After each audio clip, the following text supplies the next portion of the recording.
caminaban con Dios, hablaban con Dios. Era algo tan especial porque Dios habitaba en medio de ellos. Si usted lee en el Apocalipsis, la palabra del Señor dice que al final dice que Él vendrá y hará su santuario en medio de nosotros. Volveremos al plan original. Amén. Él habitará en medio nuestro, caminará con nosotros.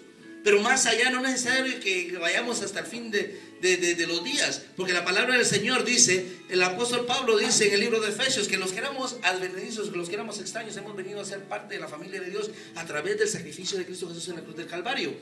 Cuando Cristo vino y vertió su sangre en la cruz del Calvario, dice la palabra del Señor que fue arrancada. Él vino a deshacer las obras del enemigo. Dice que Él vino y llevó aquella acta de decretos y la clavó allá en la cruz. Por lo cual usted y yo no tenemos ninguna acta que nos acuse, ¿verdad? Cuando vamos muchas veces ante el juez, venimos y hay los cargos y dice, ¿qué es lo que hay en contra de nosotros?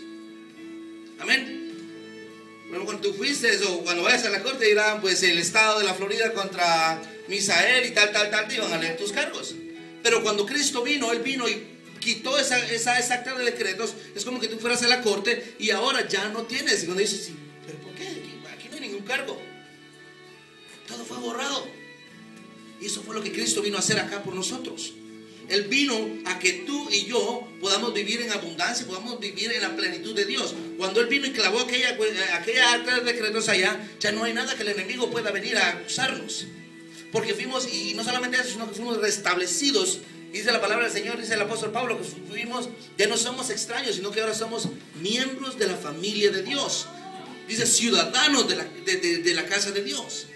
Entonces usted y yo ahora venimos y hemos sido restablecidos a la posición de hijos nuevamente. Ahora usted y yo podemos caminar así como Adán y Eva caminaban con Dios, hablaban con Dios en el huerto del Edén. Usted y yo ahora podemos venir a nuestro lugar secreto y hablar con nuestro Dios. Y así como lo hacía Adán y así como lo hacía en el principio Dios con ellos, así usted y yo podemos venir y escuchar la voz de Dios hablando a nuestra vida. Amado hermano, el ser cristiano no es solamente venir a la iglesia, no es solamente vestirnos formalmente, es de tener una intimidad con Dios. Yo sé que muchas veces es difícil. Hay veces que yo, honestamente le digo, yo cuando vine acá venía bien cansado, tengo las manos con pintura todavía, que salí del trabajo, me vengo para acá, pero le digo, Señor, es que el servirte a ti o el adorarte a ti no es si yo lo siento o no lo siento, es algo que tú eres digno de toda alabanza.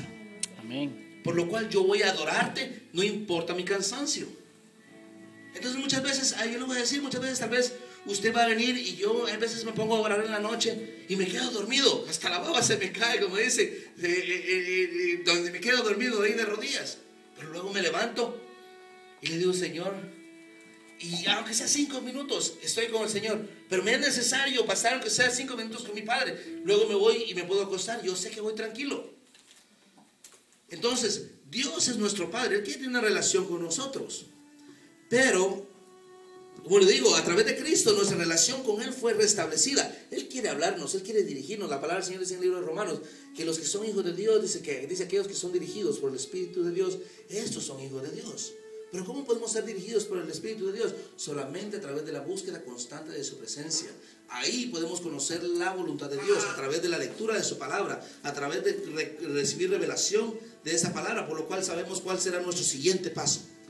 Ahora bien, volviendo al tema que estamos hablando, muchas veces nosotros permitimos cosas en nuestro hogar que nos están robando esa relación con nuestro Padre, que nos roban esa comunión con Él.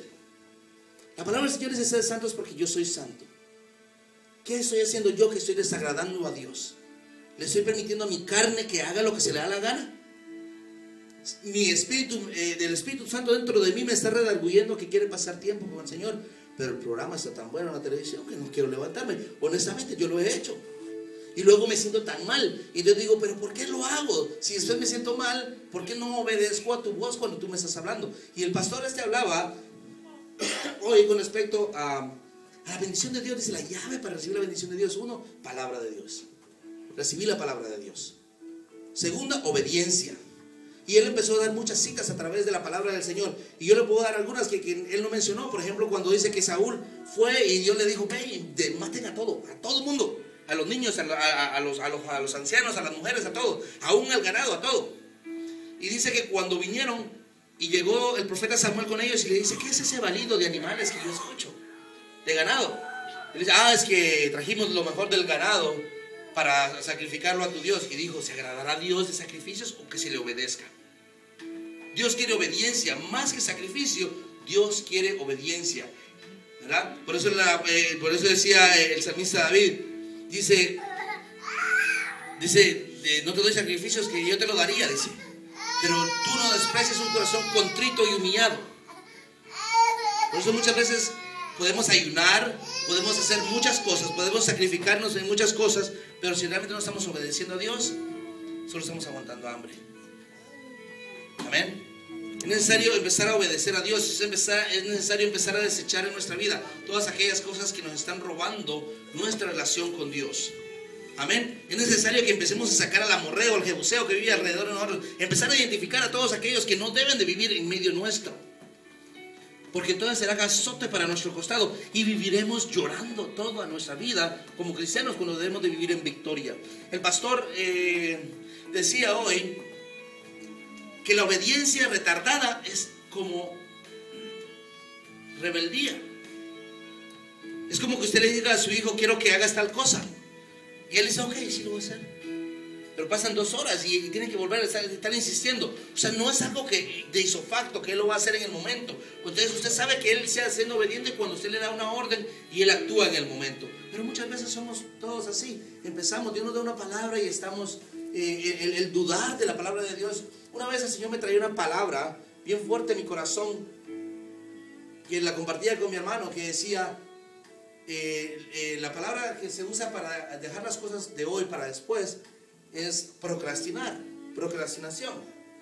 Yo me acuerdo que yo estaba trabajando en el techo ese día, estaba solo, barriendo unas hojas en un techo, cuando el Señor empezó a traerme palabra y me dijo, procrastinación, porque la procrastinación, me dijo, porque para mí el pecado de procrastinación es como rebeldía, exactamente las mismas palabras que decía el pastor hoy. Es como el pecado de rebeldía. Dios detesta que Él lo mande a hacer algo y usted esté titubeando si hacerlo o no hacerlo.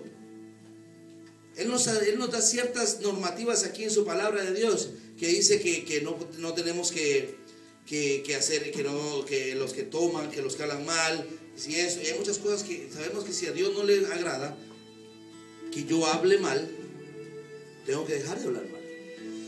Yo digo muchas veces, de alguna palabra, de algún momento se nos puede salir, pero yo voy a empezar a decir, Señor, yo voy a empezar a limpiar mi vocabulario, voy a empezar a cambiar todas estas cosas, porque para ti el hablar mal es lo mismo como si usted lee la palabra del Señor, no dice ningún fornicario, ningún adúltero, ningún malediciente. O sea, para Dios no hay diferencia, pecado es pecado.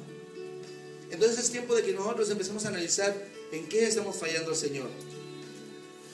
Hay cosas que necesitamos cambiar en nuestra vida, hay cosas que necesitamos desecharlas de nuestra vida, empezar a identificar qué es estas cosas, para que usted entonces empiece a disfrutar de la bendición de Dios.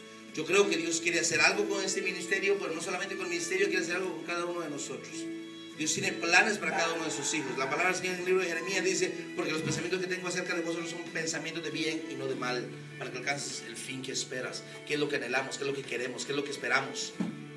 Cada quien tiene sueños, cada quien tiene anhelos. Y yo creo que Dios es fiel y justo para darnos todas aquellas cosas que necesitamos. Pero Él demanda de nosotros también un compromiso. Porque el santificarnos para Dios es un compromiso. Es aquello de decir, Señor, yo me aparto para ti. Porque eso es lo que significa santo. Decir, yo voy a consagrar mi vida. No estoy diciendo que vamos a vivir como una aureola aquí arriba en la cabeza y que no vamos a decir nada. En algún momento vamos a perder el temperamento. En algún momento vamos a hacer algo. Pero la palabra del Señor dice en el libro de Pedro, pero Él es fiel y justo para perdonarnos si confesamos nuestros pecados.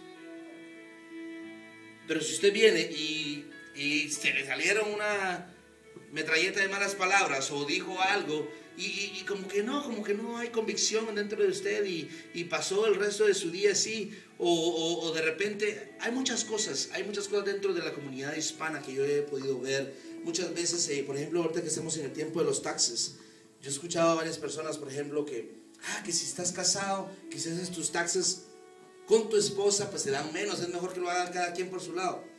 La ley dice que si usted está casado, usted tiene que hacer sus taxes con su pareja. No que si le van a dar más o le van a dar menos. Usted tiene que hacer lo que la ley dice. Amén, así es. Porque si usted obedece la ley,